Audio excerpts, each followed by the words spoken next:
मुसलमान जिसको एक बीमारी कभी नहीं हो सकती थी, सबसे ज्यादा गोली बिक रही है ज़ैनेक्स की पाकिस्तान में। डिप्रेशन, मोमिन को कैसे डिप्रेशन हो सकता है? अल्लाह वाले को कैसे डिप्रेशन हो सकता है? तुमने तो पहाड़ जमीन एक कर दिए, माजी का रेफरेंस है तुम्हारा। तुम कैसे घबरा गए आगे से? तुम्हें क्यों मायूसी हो गई? डाउट कहां से आ गई? जबकि पहला जुमला अल्लाह कुरान में कहता है इंसान और बंदे का ताल्लुक कायम ज़ालिकल किताबु ला रैब फीह से होता है। हम कैसे शक में आ गए? अगरचे वो बहुत आगे निकल गया है, अगरचे मद्दे मुकाबिल बहुत आगे निकल गया है, तो जिंदगी इन्हीं चीजों का नाम है बेटा। लोग तुझसे आगे चले जाएंगे, लोग तुझे पीछे छोड़ जाएंगे, क्योंकि तेरे पास वसाइल नहीं होंगे, तेरे पास असबाब नहीं होंगे, तेरे पास वो शोहरत नहीं होगी, वो तलक्की बिल कबूल नहीं होगी, लोग तुझे अब मानते नहीं होंगे, तेरा सिक्का बिकता नहीं होगा, तू लोगों की धड़कन नहीं होगा, तू किसी का एहसास नहीं होगा और किसी की फिक्र नहीं होगा। इन लम्हात में और इन वादियों में लीडर पैदा होता है। इन लम्हात में और इन घाटियों के अंदर एक इमाम और क़यादत जन्म लेती है, और इन्हीं औकात के अंदर एक रूह अपनी एक्सीलेंस को अटैच करने के लिए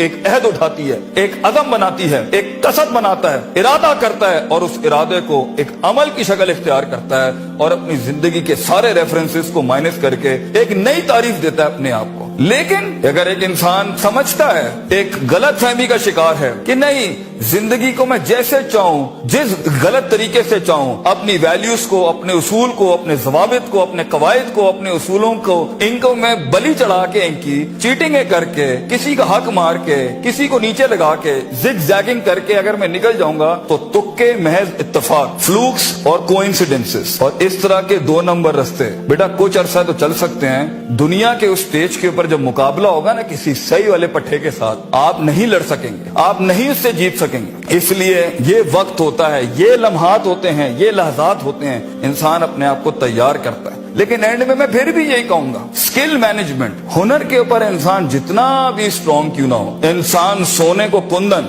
कतरे को समंदर, जर्रे को एक चट्टान और एक छोटी सी आतिश को एक आतिश फिशा तब बनाता है जब उसके अंदर वो कलेजा हो, वो जिगर हो, परसिस्टेंट रहने का, पेशेंट रहने का, साबिर रहने का, कंसिस्टेंट रहने का, कांस्टेंट रहने का, मुस्तकिल मिजाज रहने का, इस्तकलाल रहने का, कि I'll keep falling down and I'll keep moving forward, I'll keep falling down and I'll keep moving forward. He strikes his way in those storms that are meant to nail him down. तो ये सबर के बगैर ये सफर नहीं हो सकता। ये सबर के बगैर, ये तहम्मुल के बगैर, इन इत्मीनान और इनके बगैर वो सुकून नहीं मिल सकता। वरना स्ट्रेस मार देगा, एंग्जाइटी मार देगी, जेलसी मार देगी, तकब्बुर मार देगा, हसद मार देगा, हिक़्द मार देगा, ये सारी चीजें गिरा देंगी। वो जो तेरे उस दर्द को, तेरी सिस्कियों को और तेरी उन तकलीफों को नहीं समझ सकेंगे। बेटा इसको सुकूत लाना अपने अंदर, मुंह को खामोशी दो और कलेजे को आवाज दो अपनी परफॉर्मेंस के साथ, अमल के साथ, कंसिस्टेंसी के साथ, तफक्कुर के साथ, तफक्कुर फिर शरा के साथ, अल्लाह के दीन में तफक्कुर, तफक्कुर फिर नास, लोगों के अंदर आप तफक्कुर करें, तफक्कुर फिल कौन, अल्लाह की कायनात में तफक्कुर करें, तदब्बुर करें।